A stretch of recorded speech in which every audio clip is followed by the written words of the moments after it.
Hello everyone, you are welcome to Apexi learning. Apexi learning में आप सभी का स्वागत है। उम्मीद करता हूँ आप सब अच्छे होंगे। दोस्तों, आज की क्लास में हम हरियाणा जीके का अपना अगला लेक्चर करेंगे और आज का जो लेक्चर नंबर 11 है हमारा। इससे पहले 10 लेक्चर में अगर आपने भाई वो नहीं देखे हैं तो आप देख लीजिएगा। 2024 के सारे जो है प्रीवियस ईयर पेपर हो चुके हैं, आपने नहीं देखे हैं तो भाई देख सकते हो। ठीक है, तो आज की जो क्लास में हम स्टार्ट करते हैं अपनी क्लास को आगे कंटिन्यू। और दोस्तों, आज का जो पहला क्वेश्चन है भाई, बताओ अंतरिक्ष अभियान में कल्पना चावला की मृत्यु कब हुई थी। तो दोस्तों, आप सभी जानते हैं भाई, कल्पना चावला जो है भाई आपकी अंतरिक्ष में जाने वाली जो है भाई अपने भारतीय मूल की महिला है। ठीक है, कोलंबियो जो यान है उसमें ये गई थी, कोलंबियो। और कोलंबियो अंतरिक्ष यान है उसके द्वारा भाई ये अंतरिक्ष में गई थी दोस्तों। लेकिन जब इनका यान वापस आ रहा था धरती पे, तो लैंड करने से कुछ जो मिनट पहले ही क्रैश कर जाता है। और फिर 1 फरवरी 2003 को दोस्तों यहाँ पे टेक्सास जो है नामक जो स्थान, तो अमेरिका में जो है टेक्सास नामक जो स्थान के ऊपर से जब ये लैंडिंग कर रहा था दोस्तों, तभी जो है दुर्घटना यहाँ पे हो जाती है। और क्रैश करने की वजह से यहाँ पे तो 1 फरवरी 2003 को कल्पना चावला की मृत्यु हो जाती है।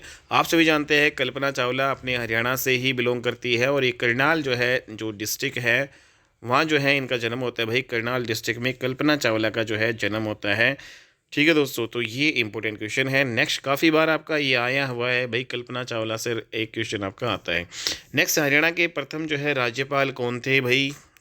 तो दोस्तों, हरियाणा के जो प्रथम राज्यपाल हैं वो श्री धर्मवीर जो है सिंह जी थे। ठीक है, और 1 नवंबर 1966 में जब हमारा हरियाणा बना था, तो उसी दिन जो है ये राज्यपाल बनाए जाते हैं भाई, हरियाणा के पहले राज्यपाल धर्मवीर। और दोस्तों, ये 14 जो है सितंबर 1967 तक ये आपके रहते हैं। तो अपने हरियाणा के जो राज्यपाल 14 सितंबर 1967 तक रहते हैं। फिर बाद में दोस्तों ये आपके जो बंगाल है, पश्चिम बंगाल के यहाँ पे 1967 से लेकर 69 तक पश्चिम बंगाल के, और कर्नाटका के भाई 1969 से लेकर 72 तक जो है धर्मवीर जो राज्यपाल बनते हैं। ठीक है, अपने हरियाणा में जो है 1 नवंबर 1966 से लेकर 14 सितंबर 1967 तक ये पहले राज्यपाल हमारे हरियाणा के रहे हुए हैं। ठीक है दोस्तों, जी इंपोर्टेंट क्वेश्चन, अगर प्रेजेंट में बात करें तो राज्यपाल कौन है। प्रेजेंट में आपके बंडारू जो है दत्तात्रेय हैं। ठीक है, तो बंडारू दत्तात्रेय जो भाई प्रेजेंट में हमारे राज्यपाल हैं, ये आपको ध्यान में रखना है। अगला क्वेश्चन है, हरियाणा में भैंस की कौन सी नस्ल जो है प्रसिद्ध है। तो दोस्तों, बहुत सारी जो नस्लें हैं और उन नस्लों में जो है मुर्रा नस्ल की जो भैंस है वो काफ़ी जो है फेमस है, प्रसिद्ध है। और इस ये जो जो दूध है दोस्तों, वो भी जो है ये सर्वाधिक देती है। तो लगभग जो है 20 से 22 लीटर जो है दूध ये आपकी देती है। और हरियाणा के जो है दोस्तों जिंद, रोहतक और यहाँ पे भिवानी हो गया, हिसार, यहाँ पे जो है मुख्य रूप से ये पाई जाती है। ठीक है दोस्तों, नाभा जो है और पटियाला जो रियासत है, जो आपकी या डिस्ट्रिक्ट है पंजाब में, तो वहाँ पे भी ये पाई जाती है मुर्रा नस्ल की भैंस भाई। ठीक है दोस्तों, नेक्स्ट यहाँ पे अगर बात करें, अगला क्वेश्चन, हरियाणा दिवस जो है किस दिन मनाया जाता है भाई। तो हरियाणा दिवस आप सभी जानते हैं भाई, हमारा जो हरियाणा जो है बना भाई, नया जो आपका राज्य बना 1 नवंबर 1966 को। पंजाब से अलग होकर हरियाणा है वो 17वां राज्य बनता है दोस्तों, 17वां राज्य है। लेकिन कौन से संविधान संशोधन अधिनियम से, 18वां संविधान संशोधन अधिनियम। ठीक है, 18th कॉन्स्टिट्यूशनल अमेंडमेंट एक्ट के थ्रू 17वां जो है राज्य बनता है अपना हरियाणा 1 नवंबर 1966 को। और दोस्तों, 1 नवंबर 1966 को हरियाणा अलग राज्य बना। इसी दिन 1 नवंबर की डेट को ही जो हरियाणा में हरियाणा दिवस मनाया जाता है। तो 1 नवंबर को हरियाणा दिवस मनाया जाता है भाई। ठीक है दोस्तों, तो ये इंपॉर्टेंट जो है क्वेश्चन आपको ध्यान में रखना है भाई। नेक्स्ट यहाँ पे अगर हम बात करें, अगला क्वेश्चन है, मांझी साहिब गुरुद्वारा कहाँ पे स्थित है। तो भाई बताओ, मांझी साहिब गुरुद्वारा कहाँ पे है। तो ये आपका पड़ता है दोस्तों अम्बाड़ा में। तो ये कौन से गुरु से रिलेटेड है भाई, सिखों के जो है छठे गुरु उनसे रिलेटेड है। गुरु हरगोविंद, सिखों के जो छठे गुरु, गुरु हरगोविंद। ठीक है भाई, तो गुरु हरगोविंद जी है भाई, जब ये अम्बाड़ा में ये आए थे यहाँ पे। ठीक है, अम्बाड़ा शहर में जो है अपनी यात्रा के दौरान यहाँ पे ये आए थे। तो इस दौरान यहाँ पे ये ठहरे थे अम्बाड़ा में। ठीक है, तो यहीं पे भाई मांझी साहिब गुरुद्वारा जो है गुरु हरगोविंद के जो है नाम पर यहाँ पे बनाया गया। ठीक है दोस्तों, तो very very important, Manji Sahib Gurdwara आपका कहाँ पे है भाई, अम्बाड़ा में है दोस्तों। अगला जो है, हरियाणा की प्रसिद्ध जो है खिलाड़ी गीता जुत्सी संबंधित है। तो दोस्तों, गीता जो है जुत्सी ये भाई एथलेटिक्स जो है से संबंधित है, ना कि भारोत्तोलन से, शतरंज से भी नहीं है, कुश्ती से भी नहीं है। तो एथलेटिक्स जो है एथलेटिक्स है। तो भारतीय जो है ट्रैक एंड फील्ड एथलीट है। और 1978 ईस्वी में जो बैंकॉक एशियाई जो गेम्स हुए थे भाई, महिलाओं की 800 मीटर दौड़। तो दोस्तों यहाँ पे महिलाओं की लगभग जो ये 800 मीटर जो है दौड़ है वो रन करती थी। ठीक है, गीता जुत्सी जो हमारी एथलेटिक्स जो है खिलाड़ी हैं। और 1978 में जो आपके एशियाई जो गेम्स हुए थे भाई, 1978 में दोस्तों, 1978 में जो है 1978 में जो बैंकॉक के एशियाई जो गेम्स हैं, उन्होंने जो है इसमें इन्होंने गोल्ड मेडल जो है प्राप्त किया। और फिर 1922 में जो है दोस्तों यहाँ पे इन्होंने जो गेम्स हुए तो रजत पदक लिया 800 मीटर रेस में ही। ठीक है, तो ये आपको ध्यान में रखना है भाई। 1500 मीटर जो है रनिंग भी ये करती है 800 मीटर के अलावा, 1500 मीटर जो है रनिंग में। और दोस्तों 1500 मीटर जो है रनिंग में इन्होंने जो सिल्वर मेडल जीता हुआ है। तो ये आपको ध्यान में रखना है भाई। मोस्टली 800 मीटर और 1500 मीटर की जो रनिंग करती हैं एथलेटिक्स आपकी है गीता जुत्सी। ठीक है दोस्तों, नेक्स्ट यहाँ पे अगला क्वेश्चन है, राज्यसभा सदस्य के रूप में हरियाणा राज्य से कितनी सीटें आवंटित है। तो भाई ये हर एक जो है पेपर में आपका लगभग पूछ ही लिया जाता है। या तो हरियाणा की जो है राज्यसभा की सीटें पूछ ली जाती है, या फिर लोकसभा की सीटें, या फिर विधानसभा की सीटें। एक क्वेश्चन जो है दोस्तों किसी न किसी हर दूसरे तीसरे एग्जाम में पूछ लिया जाता है। तो भाई हरियाणा की जो विधानसभा की सीटें भाई 90 है। ठीक है दोस्तों, राज्यसभा की जो सीटें हैं हरियाणा में 5 हैं दोस्तों। ठीक है, और यहाँ पे लोकसभा के जो है सदस्य हैं वो आपके 10 हैं। ठीक है, तो कुल मिला के राज्यसभा की जो है यहाँ पे पूछी गई है 5 जो है राज्यसभा की जो है सीटें हैं हरियाणा में दोस्तों। ठीक है, तो ये आपको ध्यान में रखना है। नेक्स्ट यहाँ पे संदेश जो है साप्ताहिक पत्रिका की शुरुआत किसने की। तो भाई संदेश जो है एक साप्ताहिक पत्र जारी होता था। तो संदेश साप्ताहिक जो पत्र की जो शुरुआत है वो किसने की थी भाई। तो हेमचंद्र ने भी नहीं की, छोटू राम ने भी नहीं की भाई। तो दोस्तों यहाँ पे नेकी राम शर्मा जो है इन्होंने एक साप्ताहिक पत्र जो है की शुरुआत की थी, संदेश। तो वेरी वेरी इंपॉर्टेंट है भाई ये। तो पंडित जो नेकीराम शर्मा है इन्होंने ही भाई जो भारतीय राष्ट्रीय आंदोलन हुआ हमारा, उसी दौरान भिवानी से इन्होंने संदेश जो है साप्ताहिक समाचार पत्र है इसकी शुरुआत की थी। ठीक है दोस्तों, इसके अलावा अगर हम बात करें कि मदन मोहन मालवीय और लाला लाजपत राय से ये जो है बिलोंग करते थे भाई। ठीक है, तो मदन मोहन मालवीय और जो लाला लाजपत राय उनसे ये संबंधित थे, और हरियाणा केसरी के नाम से भाई इनको जाना जाता है। ठीक है, तो ये हमारे हरियाणा केसरी हैं। तो हमारे हरियाणा केसरी कौन है दोस्तों, पंडित नेकी राम शर्मा। ठीक है, तो इम्पोर्टेंट है कहाँ से है भाई ये दोस्तों, पंडित नेकी राम शर्मा। तो इन्होंने जो है भिवानी से ये पत्रिका यहाँ पे ये स्टार्ट की थी भाई, भिवानी से संदेश पत्रिका जो है की शुरुआत की थी। ठीक है दोस्तों, अगला क्वेश्चन है, अशोक स्तंभ की लिपि क्या है। भाई ये आपका नेशनल जो है कभी आपका क्वेश्चन है भाई। अशोक जो स्तंभ है उसकी लिपि भाई क्या है भाई, ब्राह्मी लिपि। इंपॉर्टेंट है दोस्तों। तो ब्राह्मी लिपि है अशोक की जो स्तंभ की, अशोक जो स्तंभ है भाई, अशोक जो पिलर्स, इसको पिलर्स ऑफ अशोक कहा जाता है। तो ये जो है ब्राह्मी लिपि में दोस्तों लिखे हुए हैं, इन पे जो लेख लिखे हुए हैं ब्राह्मी लिपि में। ठीक है, तो ये आपको ध्यान में रखना है। और दोस्तों बात करें कि अशोक के जो इन लेखों को जो पढ़ने में सबसे पहले जो सफलता हासिल किसने की थी, तो ये जो है की थी जेम्स प्रिंसेप ने। तो जेम्स प्रिंसेप नाम का एक है भाई। ठीक है, तो जेम्स प्रिंसेप ने 1837 में जेम्स प्रिंसेप, तो जेम्स प्रिंसेप ने 1837 में अशोक के लेखों को पढ़ने में सबसे पहले जो सफलता हासिल की थी। तो ये आपका क्वेश्चन काफ़ी बार आता है भाई, नेशनल जो जीके का क्वेश्चन है। नेक्स्ट यहाँ पे हरियाणा की राजभाषा कौन सी है दोस्तों, आप सभी जानते हैं अपने हरियाणा की जो राजभाषा है वो हिंदी है भाई। ठीक है, तो हमारी जो है राजभाषा कौन सी है, हिंदी है। और हिंदी जो है हरियाणा में जो है दोस्तों लगभग जो है पूरा हरियाणा जो हिंदी बोलता है भाई, 87% जो है 87 पॉइंट जो है 31% से भी ज़्यादा लोग हैं जो हिंदी भी यहाँ पे बोलते हैं। इसके अलावा जो है यहाँ पे जो पंजाबी है वो भी बोली जाती है भाई, अपने हरियाणा में कुछ जो डिस्ट्रिक्ट है वहाँ पे तो पंजाबी है उसको अतिरिक्त आधिकारिक भाषा का दर्जा यहाँ पे दिया गया है। ठीक है, तो पंजाबी हमारी क्या है, अतिरिक्त जो है आधिकारिक जो है भाषा। ठीक है, आधारिक आधिकारिक। तो अतिरिक्त आधिकारिक जो है भाषा का दर्जा है वो पंजाबी को दिया गया है। 87.31% जो है हिंदी यहाँ पे बोलते हैं भाई। ठीक है दोस्तों, अगला क्वेश्चन है हरियाणा के कौन से जो है मुख्यमंत्री उप प्रधानमंत्री आपके बने हुए हैं भाई। तो हमारे जो सीएम है भाई, एक जो चौधरी देवीलाल हुआ करते थे, तो चौधरी जो देवीलाल है वो भाई उप प्रधानमंत्री बने थे भाई। हालांकि दोस्तों ये जो है प्रधानमंत्री भी जो है बन सकते थे, लेकिन ये बने नहीं। ठीक है, प्रधानमंत्री इन्होंने जो बनाया, इसलिए इनको जो है किसी और को बनाया, और इसलिए इनको जो है दोस्तों किंग मेकर के नाम से भी जाना जाता है। तो जो देवीलाल है वो उप प्रधानमंत्री बने थे भाई, और ये हमारे सीएम भी रह चुके हैं। ठीक है, तो ये आपको ध्यान में रखना है। तो चौधरी जो देवीलाल है ये हमारे जो पॉलिटिशियन भाई 1977 की बात है दोस्तों। ठीक है, तो 1977 से 79 तक ये जो आपके रहे हैं भाई। और दूसरी बार दोस्तों यहाँ पे अगर हम सीएम की बात करें तो ये कब से कब तक रहे हैं भाई। तो दोस्तों 1977 से लेकर 1979 तक, ठीक है, ये आपके सीएम रहे हुए हैं।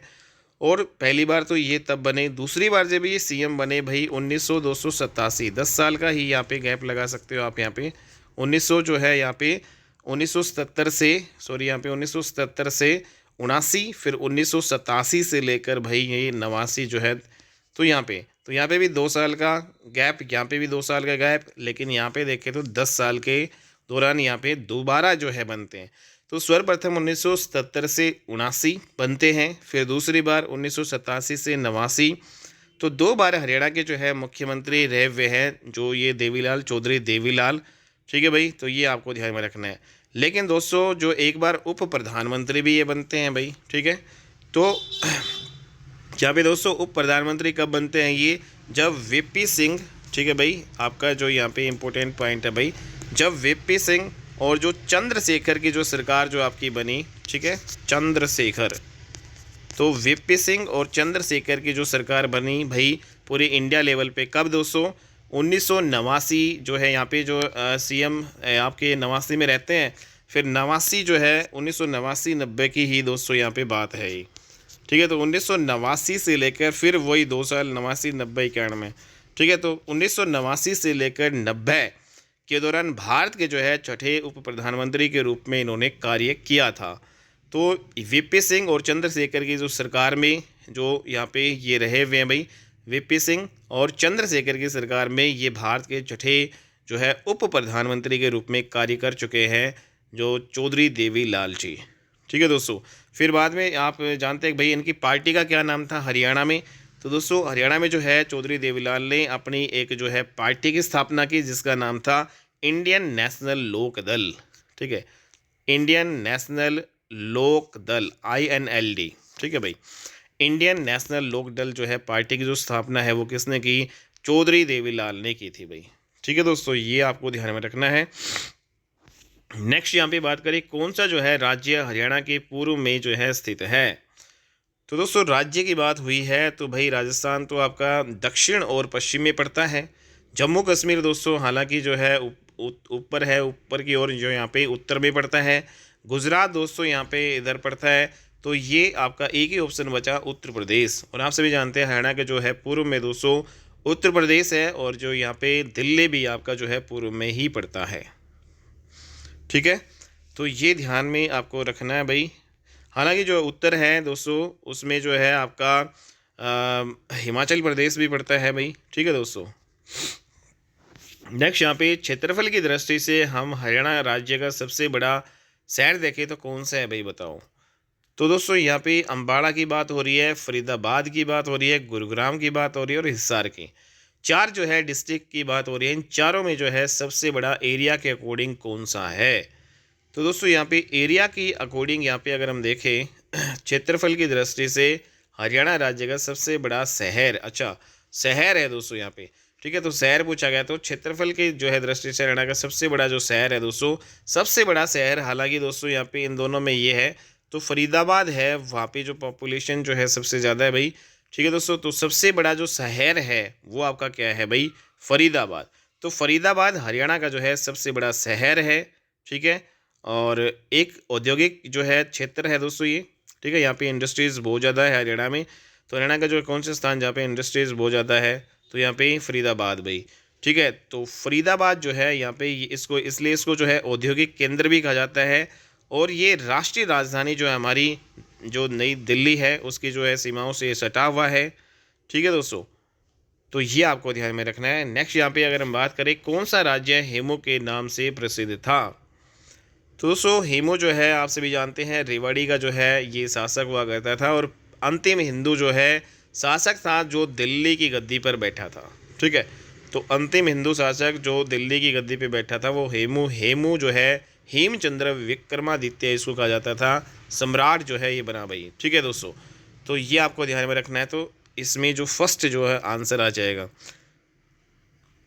ठीक है दोस्तों, तो ये जो आपका हिंदू था, और यहाँ पे जब दोस्तों ये नहीं बना था शासक, तो उससे पहले ये सूर शासक जो आदिल शाह सूरी उसका प्रधानमंत्री हुआ करता था। तो यहाँ पे जो आदिल शाह जो सूरी है, आदिल शाह सूरी, तो आदिल शाह सूरी जो है दोस्तों उसका जो है प्रधानमंत्री हुआ करता था हेमचंद्र विक्रमादित्य। लेकिन क्या होता है कि जो 1500 जो है 56 में, ठीक है भाई, 5 नवंबर 1556 में क्या होता है, पानीपत की दूसरी लड़ाई होती है भाई, पानीपत की दूसरी लड़ाई।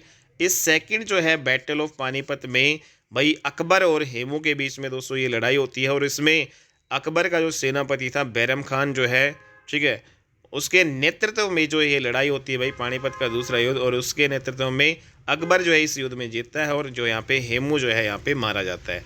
ठीक है, तो हेमू जो है कि पराजित होती है, तो ये आपको ध्यान में रखना है भाई। नेक्स्ट यहाँ पे अगला जो क्वेश्चन है, राजा हर्षवर्धन ने कुरुक्षेत्र के पास थानेसर में अपनी राजधानी स्थापित की थी। तो दोस्तों सभी जानते हैं भाई थानेसर में जो है कब की थी स्थापित अपनी राजधानी। राजा जो हर्षवर्धन है उन्होंने अपनी जो राजधानी है दोस्तों थानेसर बनाई थी सबसे प्रथम। ठीक है, थानेसर अपनी जो है पहली राजधानी इन्होंने बनाई। तो दोस्तों कौन सी शताब्दी में ये इन्होंने बनाई थी भाई, तो ये आपको ध्यान में रखना है, 7वीं जो है शताब्दी में। ठीक है, तो 7वीं शताब्दी में जो है इन्होंने अपनी राजधानी बनाई। लेकिन दोस्तों बाद में जो उत्तर भारत के कई प्रांतों को जीतने के बाद इन्होंने कन्नौज को, उत्तर प्रदेश का जो है यूपी का जो कन्नौज है उसको भी अपनी राजधानी बनाई थी। तो हर्षवर्धन ने अपनी जो सेकेंड जो राजधानी है वो किससे बनाया था भाई, कन्नौज को अपनी द्वितीय राजधानी इन्होंने बनाया था। ठीक है दोस्तों, तो ये ध्यान में रखना है। और थानेसर कौन सी नदी के किनारे है दोस्तों, थानेसर आपकी सरस्वती नदी के किनारे पड़ता है। ठीक है, तो सरस्वती नदी के किनारे थानेसर जो है ये शहर है, और ये कुरुक्षेत्र में पड़ता है भाई। और हालांकि दोस्तों जो सरस्वती नदी है वो प्रेजेंट में आपकी लुप्त हो चुकी है, ये आपको ध्यान रखना है। अगला क्वेश्चन है, बड़खल झील एक प्राकृतिक झील है जो कि हरियाणा राज्य के खालिस्तान जिले में स्थित है।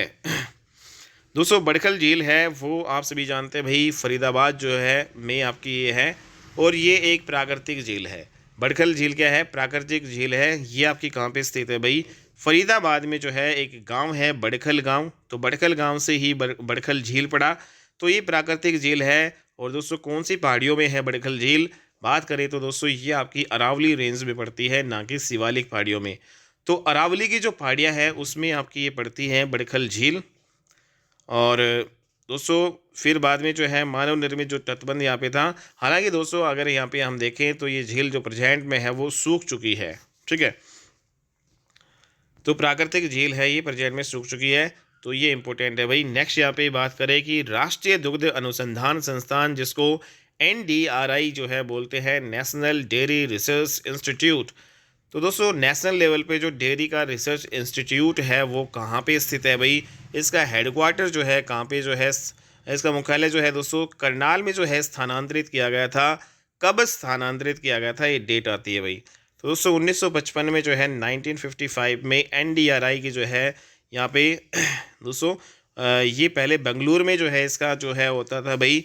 बेंगलुरु में जो जब ये स्टार्ट हुई थी जो नेशनल लेवल पे जो दुग्ध अनुसंधान जो संस्थान है दोस्तों, हालांकि जो है इसका जो पहले अलग नाम था, पहले जो है इसका नाम क्या था, तो दोस्तों पहले जो है इसका मूल रूप से नाम imperial institute of animal husbandry and dairying. ठीक है, तो imperial institute of animal husbandry and dairying जो है इसका नाम हुआ करता था पहले।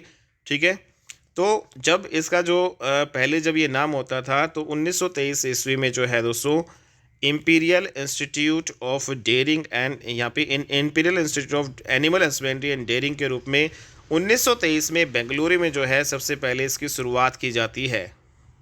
ठीक है भाई। तो ये आपको ध्यान में रखना है। बेंगलुरु में जो है इस एनडीआरआई की जो है स्थापना सबसे पहले 1923 में की जाती है। किस नाम से? Imperial institute of animal husbandry and dairying के रूप में। लेकिन बाद में फिर जो है इसका विस्तार किया जाता है 1936 में भाई। इसका थोड़ा और जो है यहाँ पे विस्तार होता है, ठीक है। और इसके नाम में जो है चेंजमेंट की जाती है, और इसके नाम में जो है चेंजमेंट करके दोस्तों इसको इंपीरियल डेयरी इंस्टीट्यूट के नाम से ये जाना जाता था। पहले जो है ये imperial institute of animal husbandry and dairying कहलाती थी 1923 में बेंगलुरु में जब थी ये, ठीक है। लेकिन बाद में 1936 में फिर ये कहलाने लगी भाई इंपीरियल जो है डेयरी इंस्टीट्यूट, ठीक है। फिर उसके बाद में 1947 में स्वतंत्रता के बाद इसे राष्ट्रीय डेयरी अनुसंधान संस्थान के रूप में जो है जाना जाने लगा। तो एनडीआरआई के रूप में जो है इसे दोस्तों 1947 में जाना गया था, ठीक है। तो ये आपको ध्यान में रखना है। एनडीआरआई राष्ट्रीय दुग्ध अनुसंधान संस्थान जो है इसका नाम पड़ा भाई 1947 में स्वतंत्रता के बाद। लेकिन बात करें कि भाई फिर दोस्तों ये जो ट्रांसफ़र हुई थी बेंगलुरु से लेकर यहाँ पे करनाल में, तो ये 1955 में ट्रांसफ़र हुई थी। ये आपको ध्यान रखना है भाई। तो ये सारे जो क्वेश्चन है घुमा फिरा के दोस्तों आपके आते हैं। फुल फॉर्म भी यहाँ पे पूछ ली जाती है। एनडीआरआई के फुल फॉर्म क्या है भाई? नेशनल जो है डेयरी रिसर्च इंस्टीट्यूट, राष्ट्रीय दुग्ध अनुसंधान संस्थान। अगला क्वेश्चन है कौन सा जिला हरियाणा का जो है 22वां जिला आपका घोषित किया गया है?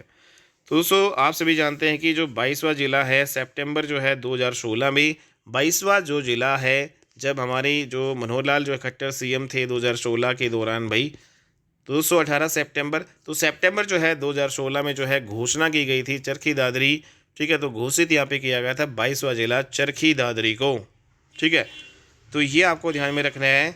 तो हमारा जो 22वां जिला है ये चरखी दादरी जो है इसकी घोषणा की गई थी आधिकारिक रूप से। नेक्स्ट यहाँ पे हरियाणा राज्य के कृषि मंत्री कौन है भाई? हालांकि दोस्तों 2024 में, अभी जो प्रेजेंट में 2024 में दोस्तों आपके सारे जो ऑफिशियल जो डाटा है वो चेंज हो चुके हैं भाई मंत्री, ठीक है। क्योंकि आप सभी जानते हैं कि 2024 में जो हमारे विधानसभा के चुनाव हुए हैं जिसमें सारा मंत्रिमंडल चेंज हो चुका है, तो मंत्रिमंडल की अलग से क्लास आएगी। तो ये आपका पीछे वाला जो है, पहले जो है दोस्तों यहाँ पे ओम प्रकाश धनखड़ है वो आपके कृषि मंत्री रह चुके हैं भाई, और बादली विधानसभा क्षेत्र से बिलोंग करते हैं। अगला क्वेश्चन है इनमें से कौन सा जो सेक्टर है चंडीगढ़ में जो है स्थित नहीं है? तो भाई बताओ कौन सा जो सेक्टर है वो चंडीगढ़ में जो है नहीं है दोस्तों। तो सेक्टर जो नंबर जो है 13 है वो आपका भाई चंडीगढ़ में जो है दोस्तों ये स्थित नहीं है, ठीक है। तो ये आपको ध्यान रखना है। सेक्टर जो 13 है वो चंडीगढ़ में आपका नहीं है, बाकी जो है सभी जो सेक्टर है वो चंडीगढ़ में है। तो दोस्तों अगर हम बात करें जो चंडीगढ़ जो शहर है उसको जो नए सिरे से जो यहाँ पे बसाया गया था, तो यहाँ पे दोस्तों जो आपका ली कार्बूसियर जो है फ्रांस का एक वास्तुकार था भाई, फ्रांस का जो है वास्तुकार था ली कार्बूसियर, ठीक है। तो यहाँ पे लिख लेते हैं भाई ली कार्बू। तो ली कार्बूसियर नाम से एक फ्रांस का जो आपका वास्तुकार होता था। तो भारत के प्रथम जो है योजनाबद्ध शहर के रूप में चंडीगढ़ को डिजाइन किया गया था भाई, ठीक है। तो योजनाबद्ध तरीके से जो है इसको बसाया गया था। तो भारत का जो प्रथम दोस्तों योजनाबद्ध जो है तरीके से जो शहर बसाया गया था वो चंडीगढ़ आपका ये था, ठीक है। तो ये जो है ली कार्बूसियर जो आपके इन्होंने जो है भाई इसका डिज़ाइन तैयार किया गया था। और दोस्तों इसको जब डिज़ाइन तैयार किया गया तो जो टोटल इसमें 60 जो है सेक्टर हुआ करते थे, ठीक है। तो टोटल 60 जो है सेक्टरों में इसको विभाजित किया गया। लेकिन दोस्तों 13 जो है सेक्टर को जो है यहाँ पे लेने से जो है इसको इनकार कर दिया गया। क्योंकि दोस्तों इसका प्रमुख कारण जो है क्या था कि भाई 13 सेक्टर को क्यों नहीं लिया गया? क्योंकि जो यूरोपियन जो व्यक्ति थे तो उनके बीच में एक अंधविश्वास है कि भाई सेक्टर जो नंबर जो 13 है वो क्या है, अशुभ माना जाता है, ठीक है। तो इसलिए जो है इस प्रकार से जो चंडीगढ़ में भी सेक्टर जो 13 नहीं है, बाकी सारे सेक्टर हैं, टोटल 60 हैं भाई इसमें। तो सेक्टर 2 भी है, 4 भी है, 6 भी है, सेक्टर 13 नहीं है, ठीक है भाई। तो ये हमारे इंपॉर्टेंट क्वेश्चन थे आज की क्लास के। तो आज की क्लास को भाई यहीं पे समाप्त करते हैं। नेक्स्ट क्लास में हम और अच्छे क्वेश्चंस के साथ हम मिलेंगे दोस्तों। 2014 से 24 की जो सीरीज़ आपकी ये चल रही है, काफ़ी महत्वपूर्ण जो है आपकी ये सीरीज़ है भाई, ठीक है दोस्तों। तो मिलते हैं अपनी नेक्स्ट वीडियो में, तब तक के लिए बाय एंड टेक केयर दोस्तों।